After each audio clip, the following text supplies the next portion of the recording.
दोस्तों नमस्कार, मैं संजीव भार्गव। वर्कशॉप कैलकुलेशन और इंजीनियरिंग ड्राइंग पढ़ाते हुए मुझे गवर्नमेंट आईटीआई में 26 साल से ऊपर का अनुभव हो गया है और 10 साल पहले मेरी बुक्स भी पब्लिश हुई थी, जो मैं पिछली वीडियो में भी आपको दिखा चुका हूँ। आज मैं जो वीडियो लेके आया हूँ वो मेरा यूनिट वाले चैप्टर का अगला एपिसोड है। जो क्वेश्चन एग्ज़ाम में आते हैं उसको किस तरह से अपन सरल करें, वो मैं तरीका पॉइंट टू पॉइंट आपको समझाऊंगा। तो कुछ इंपॉर्टेंट क्वेश्चंस मैंने लिए हैं इस वीडियो के अंदर, जिसको आप समझोगे तो कोई भी सवाल आ जाए तो घबराने की ज़रूरत नहीं है। उसमें आप टेक्निक अपनाओगे तो आपका सवाल एकदम सही होता चला जाएगा। तो हमें रटना नहीं है, हमको उसको समझना है कि किस तरह से सवाल को सॉल्व किया जाता है यूनिट वाले चैप्टर में। तो जो पहला सवाल है वो है 1 ग्राम प्रति घन सेंटीमीटर दाब को चेंज करना है हमें पौंड प्रति घन फुट में। तो इसके अंदर हम जानते हैं कि इसके अंदर मैं पहले भी बता चुका हूँ कि हमको ये पता होना चाहिए कि कौन सी इकाई बड़ी है और कौन सी छोटी है। तो यहाँ पहले घन 1 ग्राम की बात करें तो ग्राम हमारी छोटी होगी, पौंड हमारी बड़ी होगी। तो रिलेशन की बात करें तो हमारा 1 पौंड बराबर होता है 453.6 ग्राम। अब हमको चाहिए यहाँ पे ग्राम से पौंड में, और ये है पौंड से ग्राम के अंदर। तो इसका मतलब क्या होगा कि अगर हम इस ग्राम के अंदर इसको 453 को एक लिख दें और इस 453 को इधर नीचे लेके चले जाएं तो हमारे पास 1 ग्राम की वैल्यू आ जाएगी पौंड के अंदर। यानी कि 1 ग्राम की वैल्यू पौंड के अंदर 1/453 होगी, जो 453 अपन नीचे लेके चले गए। इसी तरह यहाँ पर हमको घन सेंटीमीटर का मान चाहिए घन फुट के अंदर। तो हमारा जो इकाई होती है उसमें फुट बड़ा होता है, इंच छोटी होती है, और सेंटीमीटर उससे भी छोटी होती है। तो एक रिलेशन देखते हैं हम कि 1 फुट बराबर 12 इंच होता है। 1 इंच में हमारे 2.54 सेंटीमीटर होते हैं। इसलिए 1 फुट में हम जब 12 को 2.54 से मल्टीप्लाई करेंगे तो हमारा 30.48 सेंटीमीटर आ जाएगा। अभी हमारे पास आया है 1 फुट के अंदर 30.48 सेंटीमीटर, और हमें चाहिए यहाँ पे घन सेंटीमीटर से घन फुट। तो हम क्या करेंगे कि 1 फुट को घन करेंगे। घन का मतलब होता है कि उस संख्या को हम 3 बार अगर गुणा कर दे तो वो घन कहलाता है, 2 बार गुणा कर दे तो वो वर्ग कहलाता है। तो 1 घन फुट बराबर 1 फुट का पावर 3 बराबर ये जो संख्या हमारी आई है सेंटीमीटर में 30.48, इसकी भी पावर 3 कर देंगे, यानी कि इसको भी हम 3 बार गुणा करेंगे। तो यहाँ हमारे पास 1 घन फुट का जो मान है वो आ जाएगा 28,316.8465 घन सेंटीमीटर। अब हमारे को यहाँ पे वैल्यू चाहिए घन सेंटीमीटर की पौंड घन फुट के अंदर, और यहाँ वैल्यू है 1 घन फुट की घन सेंटीमीटर में। इसलिए हम इस 28,316 को 1 में भाग देंगे तो हमारे पास 1 घन सेंटीमीटर बराबर ये हमारा घन फुट में वैल्यू आ जाएगी। तो आपने देखा होगा कि किस तरह से ये वैल्यू हमारी आ रही है। अब ये जो वैल्यू आई है इसको हम हमारे सवाल के अनुसार रख देंगे। सवाल क्या कह रहा है कि 1 ग्राम प्रति घन सेंटीमीटर जो वैल्यू है उसका मान हमको पौंड प्रति घन फुट में रखेंगे। तो 1 ग्राम की वैल्यू हमारे पौंड के अंदर 1/453.6 ग्राम 6 पौंड है, और इसी तरह 1 घन सेंटीमीटर की वैल्यू हमारे पास घन फुट में 1/28,316 है। और चूंकि ये दोनों राशि एक दूसरे के ऊपर नीचे, यानी ये राशि ऊपर है और ये राशि नीचे है, तो इसकी जो वैल्यू अपन पौंड में रखेंगे वो ऊपर आ जाएगी, और इसकी जो वैल्यू आएगी घन फुट के अंदर वो नीचे आ जाएगी। अब चूंकि दोनों वैल्यू 1/में है तो जब इसका बजगुणन करेंगे तो ये 1/453.6 पौंड मल्टीप्लाई, और ये संख्या हमारी जो ऊपर चली जाएगी और 1 हमारा नीचे रह जाएगा। जब इसको हम 28,316 में 453.6 का भाग देंगे तो हमारा 62.42 पौंड प्रति घन फुट उत्तर आ जाएगा।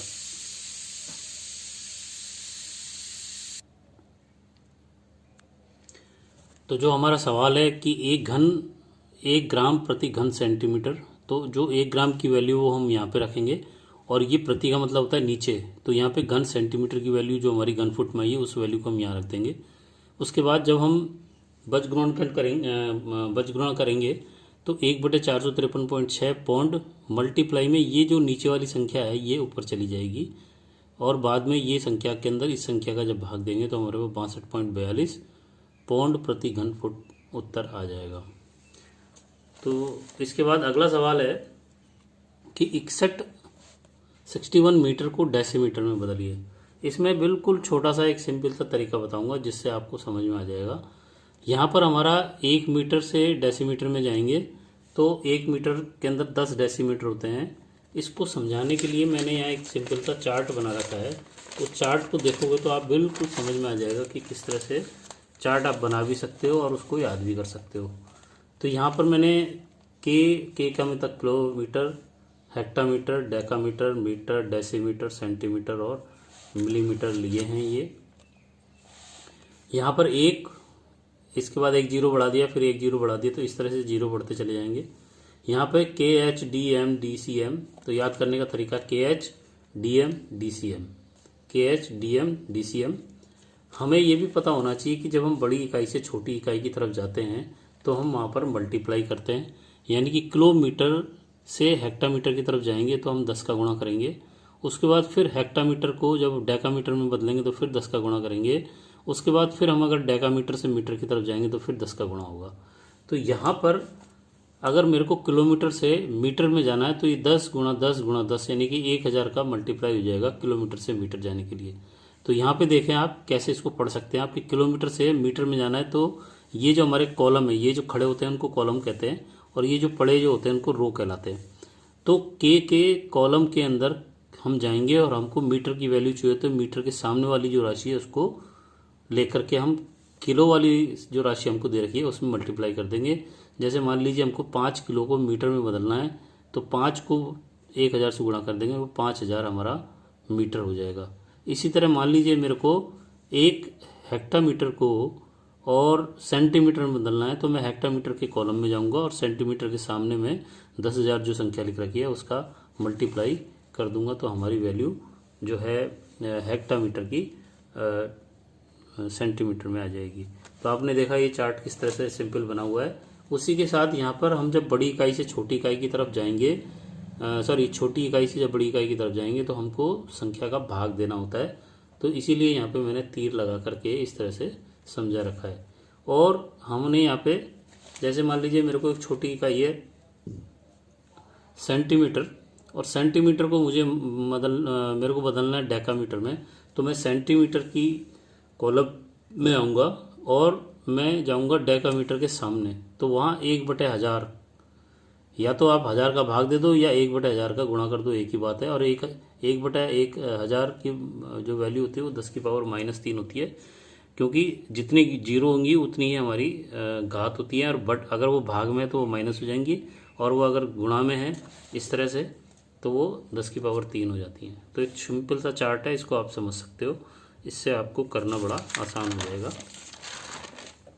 तो यहाँ पर हमने देखा कि 1 मीटर बराबर 10 डेसीमीटर होता है, इसलिए 61 मीटर के लिए हम 61 गुणा 1 मीटर रख देंगे। यहाँ 1 मीटर की वैल्यू जैसे ही हम 10 मीटर रखेंगे तो 10 की मल्टीप्लाई हम जब 61 से करेंगे तो 610 डेसीमीटर हमारा उत्तर आ जाएगा, जो कि 61 मीटर के बराबर होगा। इसके बाद एक अगला सवाल है, 0.08 डेसीमीटर को मिलीमीटर में बदलना है। तो यहाँ भी 1 डेसीमीटर 0.08 यहाँ ब्रैकेट में 1 डेसीमीटर कर लेंगे। 1 डेसीमीटर का वैल्यू जो है मिलीमीटर में 100 मिलीमीटर के बराबर होती है। तो 0.08 को 100 से मल्टीप्लाई कर देंगे और 0.08 के अंदर जब पॉइंट हटाएंगे हम तो पॉइंट की जगह 1 रखेंगे और जितने अंक इसके आगे होते हैं उतने ही जीरो लगा दिए जाते हैं। तो ये 8/100 हो जाएगा। इसको जब 100 से गुणा करेंगे तो 100 से 100 कट जाएगा, तो हमारा 8 मिलीमीटर उत्तर आ जाएगा।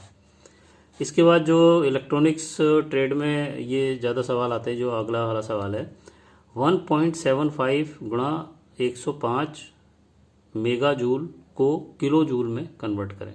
इसको समझाने का और करने का बहुत सिंपल तरीका मैंने बनाया है कि हमारे पास जो वैल्यू है 1.75 इंटू 105 गुणा मेगा का मतलब होता है 10 की पावर 6 मेगा जूल।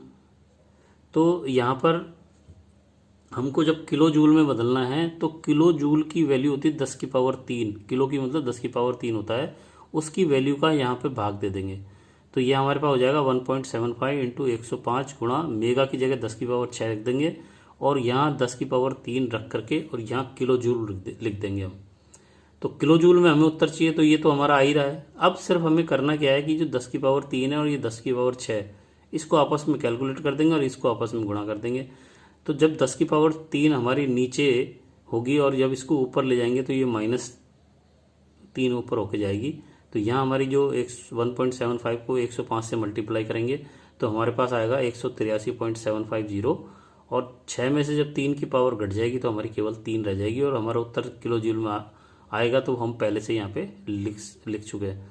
तो करना सिर्फ इतना है कि जिस राशि में उत्तर चाहिए उस राशि का हम यहाँ पे भाग दे देंगे और यहाँ पे उसको एज इट इज लिख देंगे। तो ये तो हमारी कटेगी नहीं, ये आपस में कैलकुलेट होकर के ये हमारी यहाँ से खत्म हो जाएगी।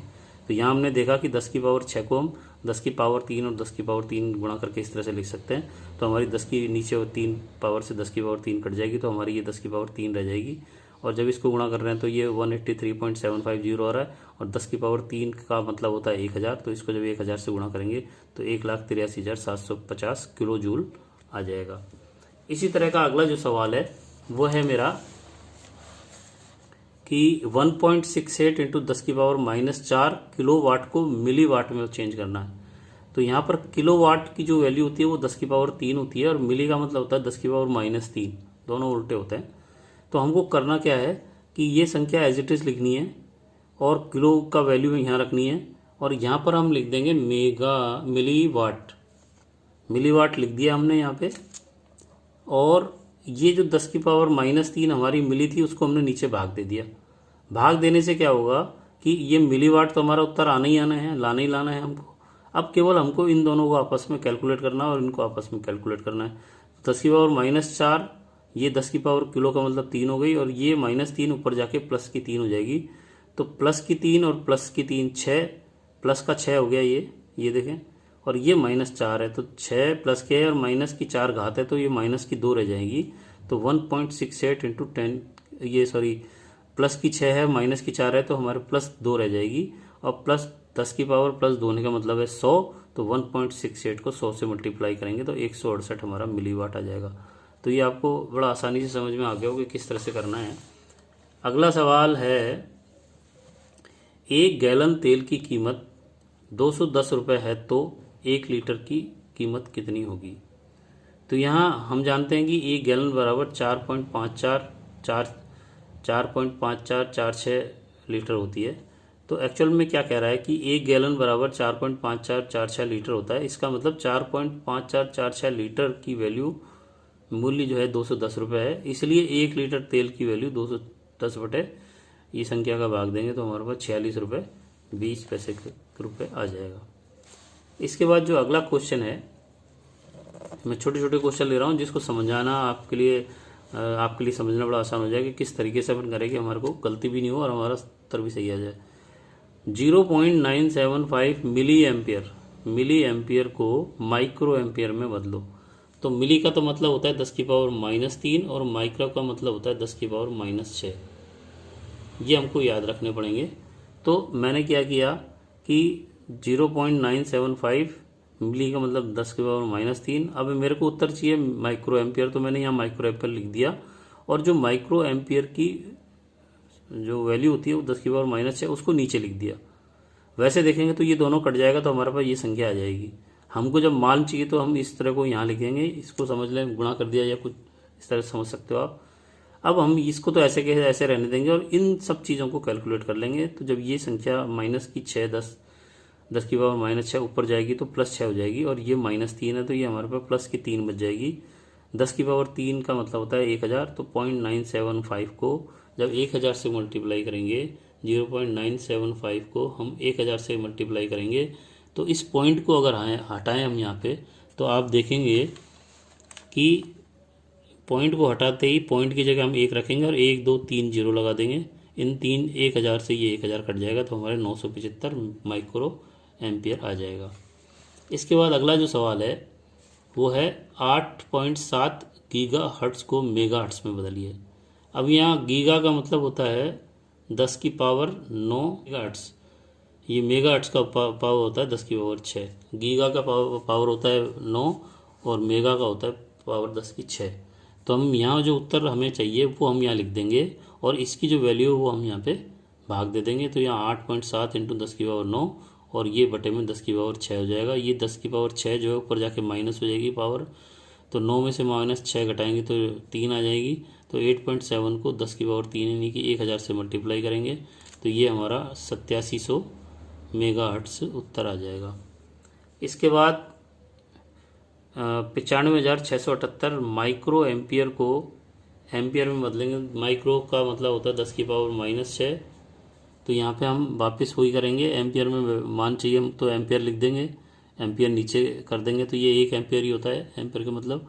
और ये 10 की पावर -6 है। अब 10 की पावर 6 को 95,678 में जब हम गुणा करेंगे तो माइनस के होने की वजह से ये एक्चुअल में होता है 95678 जो संख्या ये, और -6 का मतलब हो गया 1 2 3 4 5 और 6।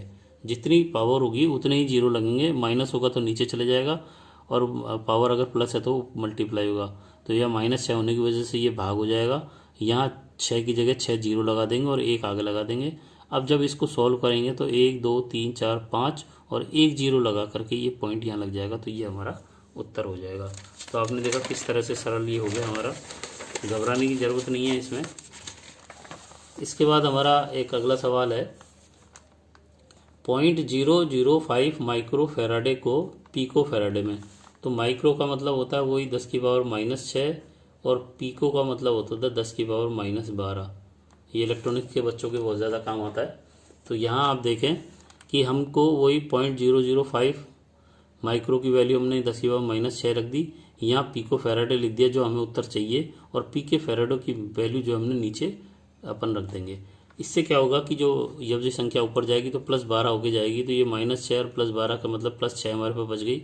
अब 0.005 का मतलब होता है 5/10 की पावर 3। तो 10 की पावर 3 को फिर हम जब ऊपर ले जाएंगे तो ये -3 हो जाएगी। तो 10 की पावर 6 में से जब -3 घटेगी तो 10 की पावर 3 रह जाएगी। तो ये 5 × 10 की पावर 3, और 10 की पावर 3 का मतलब होता है 1000। तो ये हमारा 5000 और पी के फैराडे हम लिख ही चुके थे, तो ये हमारा उत्तर डायरेक्ट आ जाएगा। उसके बाद 2 सवाल है, लास्ट, वीडियो काफ़ी बड़ा होता जा रहा है। निम्न को माइक्रो फैराडे में बदलिए। 8400 पीको फैराडे को माइक्रो फैराडे में बदलना है, और दूसरा सवाल है 0.020 मिली फैराडे को माइक्रो फैराडे में बदलना है। तो हम जानते हैं कि पीके फैराडे का मतलब होता है 10 की पावर -12 और माइक्रो फैराडे का मतलब होता है 10 की पावर -6। तो हम वही करेंगे, पीको फैराडे की वैल्यू रखेंगे और यहाँ हम लिख देंगे माइक्रो फैराडे, और ये माइक्रो फैराडे की वैल्यू हम नीचे रख देंगे। ये जब ऊपर जाएगी तो प्लस में हो जाएगी, तो ये -12 + 6 यानी कि -6 बची। अब 8400 में जब -6 को करेंगे तो हम इसको ऐसे भी लिख सकते हैं, 8400 बटे 1 3 4 5 और 6 जीरो आ जाएंगी। तो यहाँ से 2 जीरो कट गई। अब हमारे पास 1 2 3 4, तो 1 2 मतलब 84 हमारी 2 अंकों की संख्या रह गई। और यहाँ है 0 4, तो यहाँ पे 2 जीरो और लगा के यहाँ पे बिंदु लगा दशमलव लगा देंगे और इसके आगे जीरो लगा देंगे। तो ये हमारी वैल्यू इस तरह से आ जाएगी और माइक्रो फैराडे हमारे साथ चलेगा। इसके बाद हमारा 0.020 मिली फैराडे को वापस से हमको माइक्रो फैराडे में कन्वर्ट करना है। तो हम 0.02 इस यहाँ पे इस जीरो की कोई वैल्यू नहीं है तो इतना ही लिखेंगे।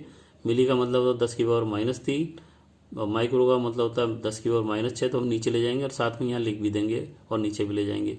अब जब ये -6 ऊपर जाएगी तो +6 हो जाएगी। तो 0.02 इंटू 10 की पावर -3 ये और +6 ये, तो +3 रह गई यहाँ पे। अब 0.02 का मतलब होता है 2 बटे पॉइंट की जगह 1 लगाओ और इन 2 अंकों की जगह 0 0 लगा दो, तो 2/100 और गुणा में 1000। तो जब इसको 2 जीरो से 2 जीरो कटेंगे तो ये 10 बच जाएगा। तो यहाँ पे 2 का 10 से गुणा करेंगे तो 20 माइक्रो फैराडे हो जाएगा। तो ये एक छोटा सा तरीका है मेरा समझाने का, किस तरह से हम यूनिट वाले चैप्टर में जो कठिन हमारे सवाल आते हैं उनको किस तरह से सरल कर सकते हैं। उसके लिए जो मैंने विधि बताई है उसको आप यूज़ करोगे तो आपकी गलतियां बिल्कुल कम से कम होंगी। आपको एक इकाई से दूसरी इकाई के रिलेशन पता होना चाहिए, और दूसरा हमें ये पता होना चाहिए कि कौन सी इकाई बड़ी है और कौन सी छोटी है। क्योंकि बड़ी इकाई से जब हम छोटी इकाई की तरफ जाते हैं तो हम संख्या का गुणा करते हैं, और जब छोटी इकाई से बड़ी इकाई की तरफ जाते हैं तो संख्या का भाग दिया जाता है, जैसा कि मैंने आपको बताया था। और आप जो है ये जो सारणी मैंने आपको यहाँ पे दिखाई है इसको एकदम याद कर लें। आप कहीं भी अपने कॉपी में लिख लें, और लिख करके इसको याद करने की ज़रूरत नहीं है क्योंकि हर चीज़ याद नहीं रहते। ट्रिक अपनाओ ट्रिक अपनाओगे तो आपको काम याद भी हो जाएगा और आप उसको सरल करना भी सही तरीके से आ जाएगा। इस सारणी के बारे में मैंने पिछले वीडियो में भी इसके बारे में बताया, तो आप भी इसको समझ सकते हो। यहाँ पर इसको जो याद रखने का तरीका है KH DM DCM, तो ये 7 इकाइयाँ हो गई। ये K से मतलब क्या है और M से मतलब क्या है ये हमें पता होना चाहिए। यहाँ 1 लिखो और यहाँ 0 0 बढ़ाते चले जाओ। उसके बाद यहाँ पे फिर ये 1 ऊपर, इसको यहाँ ये 1 यहाँ था, अब यहाँ 1 आ जाएगा तो ये इधर 0 1 कम हो जाएगी। यहाँ 2 0 थी तो यहाँ 1 रह जाएगी, यहाँ 3 थी तो यहाँ 2 रह जाएगी। उसके आगे चलोगे तो यहाँ 1 ही रह जाएगी, यहाँ फिर 0 0 हट जाएगी। तो इस तरह से चार्ट बनता है। इस चार्ट को आप ध्यानपूर्वक देख लो, इसको कॉपी में बना लो जिससे कि ये याद हो जाए। ये आपको पूरी ज़िंदगी भर काम में आएगा, क्योंकि इस जो चार्ट का उपयोग जो है आप वेट वाले उसमें भी कर सकते हो, टाइम वाले में भी कर सकते हो, दूरी वाले में भी कर सकते हो। और इसी का उपयोग जो है आप जो इलेक्ट्रॉनिक सब्जेक्ट के अंदर माइक्रो पिको इन सब में भी हो सकता है उपयोग। तो आप इसको चार्ट को याद करोगे तो आपके बहुत काम आएगा। तो अगर आपको मेरा पढ़ाने का तरीका मेथड जो है अच्छा लगा तो आप मेरे वीडियो को शेयर करें, लाइक करें और ज़्यादा से ज़्यादा अपने दोस्तों को कहें कि वो ये वीडियो देखें। और अगर आप मेरे उसके अंदर कमेंट्स भी देते हो तो उससे मेरे को मोटिवेशन मिलता है। अगर उसके अंदर आप कमेंट्स पॉजिटिव नेगेटिव जैसे भी दोगे मैं उसको देखूंगा। अगर आपकी कोई क्वेरी है तो आप डिस्क्रिप्शन में लिख सकते हो, और अगर आपकी कोई आपत्ति है तो वो भी मैं स्वीकार करूंगा और मैं अपने वीडियो को और अच्छा बनाने की कोशिश करूंगा। बहुत बहुत धन्यवाद। जय हिंद, जय भारत।